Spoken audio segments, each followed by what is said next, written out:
Whoever you are, holding me now in hand, by Walt Whitman, 1819 to 1892. Whoever you are, holding me now in hand, without one thing all will be useless. I give you fair warning before you attempt me further. I am not what you supposed, but far different. Who is he that would become my follower? Who would sign himself a candidate for my affections? The way is suspicious, the result uncertain, perhaps destructive. You would have to give up all else. I alone would expect to be your sole and exclusive standard. Your novitiate would even then be long and exhausting. The whole past theory of your life and all conformity to the lives around you would have to be abandoned. Therefore release me now before troubling yourself any further. Let go your hand from my shoulders. Put me down and depart on your way. Or else by stealth in some wood for trial, or back of a rock in the open air, for in any roofed room of a house I emerge not, nor in company, and in libraries I lie as one dumb, a gawk or unborn or dead, but just possibly with you on a high hill, first watching, lest any person for miles around approach unawares, or possibly with you sailing at sea, or on the beach, or the sea, or some quiet island. Here, to put your lips upon mine, I permit you, with the comrade's long-dwelling kiss, or the new husband's kiss, for I am the new husband, I am the comrade. Or if you will, thrusting me beneath your clothing, where I may feel the throbs of your heart, or rest upon your hip. Carry me when you go forth over land or sea, for thus merely touching you is enough, is best, and thus touching you would I sleep silently and be carried eternally. But these leaves conning you, con at peril. For these leaves and me you will not understand. They will elude you at first, and still more afterwards. I will certainly elude you, even while you should think you had unquestionably caught me. Behold, already you see I have escaped from you. For it is not for what I have put into it that I have written this book, nor is it by reading it you will acquire it, nor do those know me best who admire me and vauntingly praise me, nor will the candidates for my love, unless at most a very few, prove victorious. Nor will my poems do good only. They will do just as much evil, perhaps more. For all is useless without that which you may guess at many times and not hit, that which I hinted at. Therefore release me and depart on your way. Okay, this is a poem by Walt Whitman. Walt Whitman is an American poet. He's the father of free verse. Notice this doesn't rhyme at all, but it's not meant to. And let's see, Walt Whitman came from New York. He grew up in Brooklyn, and he left school, I think, aged 11, and started to work, and he worked as a journalist in various different jobs. So what is this poem about? Okay, this poem is about the way to understand Walt Whitman's poetry, the way to read it. And it's a warning. It's saying, just give up. Don't bother to read it, because this is my work is very difficult to understand, and only by immersing yourself in nature, by going into life, can you begin to comprehend, can you understand the sentiments that I am trying to express. And you're not going to be able to do it by considering things in the normal way of your life. You would have to dedicate yourself to my poetry, that you should read it in the wild, read it on the sea while sailing alone. This is not something to read in company or with people. This is something much more spiritual. And this is a poem to the person who is holding this book. I think the book is Leaves of Grass, which is a collection of poems. And whoever you are holding me now in hand, this is saying to the person who has the book in their hand, to the person who is about to read me. And he starts by saying, well, just give up. Don't do it. Don't do it. Whoever you are holding me now in hand, without one thing all will be useless. So this is written to the person holding the book. There's at least one thing you need to know, otherwise it's not going to work. I give you fair warning before you attempt me further.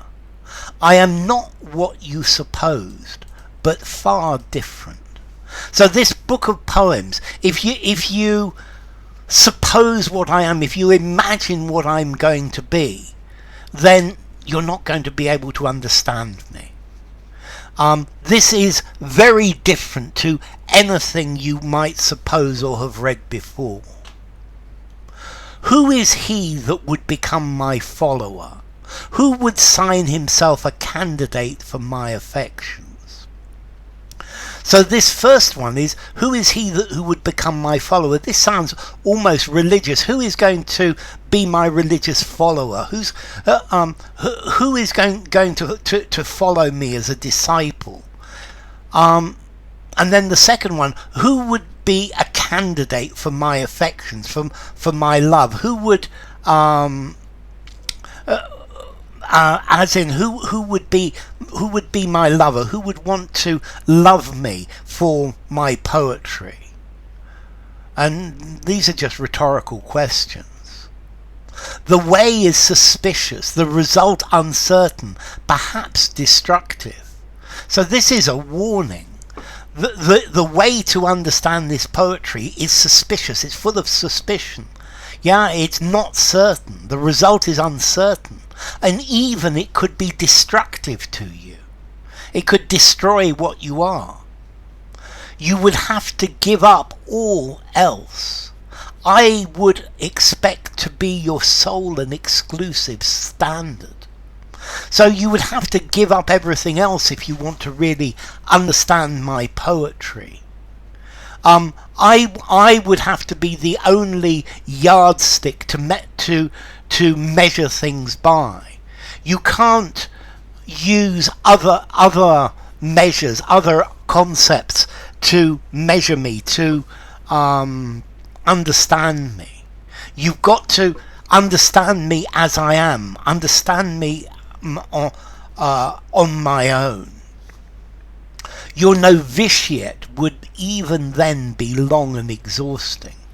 So the novitiate, this is when a novitiate is for a person who has applied to become a priest, and they are a novice. So the time of being a novice would be very long and exhausting. So you would still be a novice for many years trying to understand my poetry. The whole past theory of your life and all conformity to the lives around you would have to be abandoned. So you would have to forget your past life. You'd have to forget the life you are living. You would have to devote yourself to my poetry like a religion in order to understand it. Therefore, release me now. Just put the book down. Forget it. Don't read. Before troubling yourself any further. Let go your hand from my shoulders. I love this metaphor that he's holding the book, but put the book down. Let your hand go from my shoulders. So put the book down. Put me down and depart on your way. So don't bother yourself anymore. Just put the book down. Don't embrace me anymore. Just go on your way, because you're not going to understand it.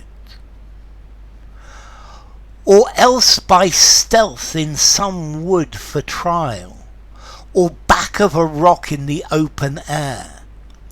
So if you're going to read me, then when you're hidden in some wood, try to read me. Or you're on a rock in the open air, that's when you should try and read me. For in any roofed room of a house I emerge not, nor in company. So you won't understand me if you're in a house. You won't understand me if you're with friends. And in libraries I lie as one, dumb, a gawk, or unborn or dead. And in libraries I am, you will not understand me at all. I'm like somebody who just gawks at things, looks at things, or somebody who's not born, who's still not been born, or somebody that's dead. So inside houses or inside libraries, you're never going to understand me. You need to be in nature. But just possibly with you on a high hill, first watching lest any person for miles around approach unawares. So maybe, just maybe, there's a possibility that when you're on the top of a hill and you're looking round to check that nobody's coming, or possibly with you sailing at sea, or maybe when you're sailing on the sea, or you're on the beach of the sea, or you're on some quiet island. So when you're in some place where you're completely alone and out in nature, here to put your lips upon mine, I permit you. So I allow you to kiss me, but in these places, in a place of nature, I might allow you to understand me a bit. I might allow you to empathize with my spirit, with the comrade's long-dwelling kiss, or the new husband's kiss. So this could be the kiss of a comrade, the kiss of a friend, or it could be like the kiss of a new husband kissing his wife. For I am the new husband, I am the comrade. So the essence of the book is like a lover. It's like someone who will love you, and you will both fall in love with each other. And this is something that you do in nature, you do alone with no one else. And like that, you may just be allowed to feel the spirit within my work. My work could be your new lover, but it's still very difficult. Or if you will, thrusting me beneath your clothing, where I may feel the throbs of your heart, or rest upon your hip. So maybe you could put the book underneath your clothes, and you feel me naked, skin to skin, where I may feel the throb of your heart. Or maybe I rest upon your hip. And these two lines here are very, very sexual. It's like saying, maybe we could make love to each other. We could be one against the other, naked, and your naked soul with mine. So he's saying that the work inside the poetry, the spirit inside this is something deeply personal. It's something as intimate as making love. Carry me when you go forth over land or sea, for thus merely touching you is enough. So carry me with you, carry me against your skin when you travel, because just touching you for me is enough. It's the best. And thus touching you, I would silently sleep and be carried eternally. Because if we're touching each other, we would be together forever. We would be married together. We would be part of the same thing. But these leaves conning you, con at peril. For these leaves and me you will not understand. So these leaves, here leaves I think are talking about poems. These poems may trick you. The meaning within this poetry, the many people that exist within this, or these people, you won't understand them. You will think that you understand them, but you don't, because they will trick you. They will elude you at first, so you won't understand them at first, and still more afterwards, and later you'll understand them even less. I will certainly elude you. I will escape from you, so the meaning will escape from you. And even while you should think you had unquestionably caught hold of me, behold, already you see I have escaped you. And even when you think, finally now I understand, then you will suddenly see that I've escaped you. You thought you understood, but you didn't. For it is not for what I have put into this book that I have written this book. So it's not for what I put into this that I've written it. Nor is it by reading it you will acquire it. So by reading these poems, you're not going to understand it. The essence of this, the spirit of this, is not going to get into you by just reading this. Nor do those know me who best admire me and vauntingly praise me. There are people who will read this and they will say, oh, what wonderful poetry. Isn't this fantastic?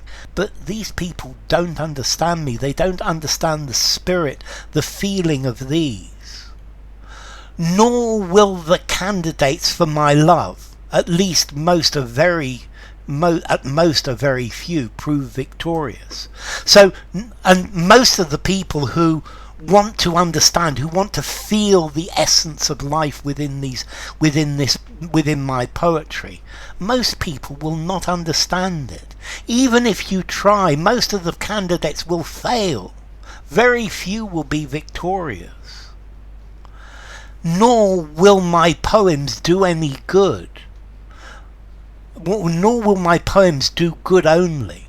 They will do just as much evil, perhaps more. So my poems aren't good. Maybe they aren't bad. Maybe they are good and bad. Maybe they're worse. But this isn't something to be judged as good and evil. It's to be judged by the spirit that's within it. For all is useless without that which you may guess at many times and not hit. That which I hinted at. So from time to time you may guess at what I mean, but you won't understand the real meaning.